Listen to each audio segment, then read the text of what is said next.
Mutual फंडातल्या गुंतवणुकीमध्ये तुमच्या लाल रंग दिसला म्हणजे तुमचा पैसा खरंच गेला का हो?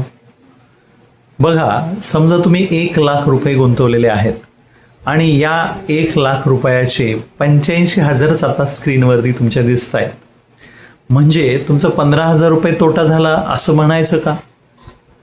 तर मित्रांनो, बऱ्याचदा लोक असाच विचार करतात, लाल रंग म्हणजे धोका आणि म्हणजेच आपण त्या ठिकाणी लॉसमध्ये गेलो असं समजतात आणि तात्काळ बटन दाबून त्या ठिकाणी गुंतवणूक विकून टाकतात.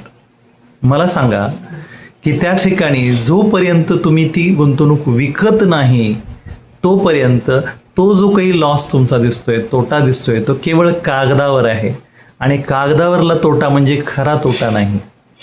समजा तुम्ही एक प्लॉट खरेदी केलाय आणि प्लॉटचे भाव वाढत नाहीयेत किंवा कमी झालेत, मग अशा वेळेस तुम्ही प्लॉट विकता का आणखी 2-5 वर्ष वाट पाहता ना वाट तुम्ही?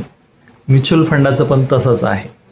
या ठिकाणी तुम्ही वाट पाहणं हीच त्यातली एक योग्य मार्ग असतो. म्युच्युअल फंड इन्व्हेस्टमेंट ही नेहमी दीर्घकालीन विचार करून करायची असते, म्हणजे आपला तोटा आपल्याला होतही नाही, फक्त दिसू शकतो. मित्रांनो, मार्केटमधला जो काही फॉल आहे तो म्हणजे काही परमनंट लॉस नाही, तर तो आहे नोशनल लॉस, म्हणजे कल्पनेवर नुसताच कागदावर दिसणारा लॉस.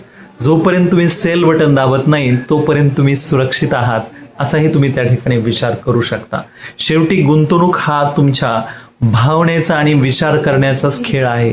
त्यामुळे तुम्ही या पद्धतीने या एखाद्या मार्केट फॉलला जर बघायला शिकलात तर तुम्ही निश्चितपणे वॉरन बफे सारखे श्रीमंत होणार. बरोबर आहे ना?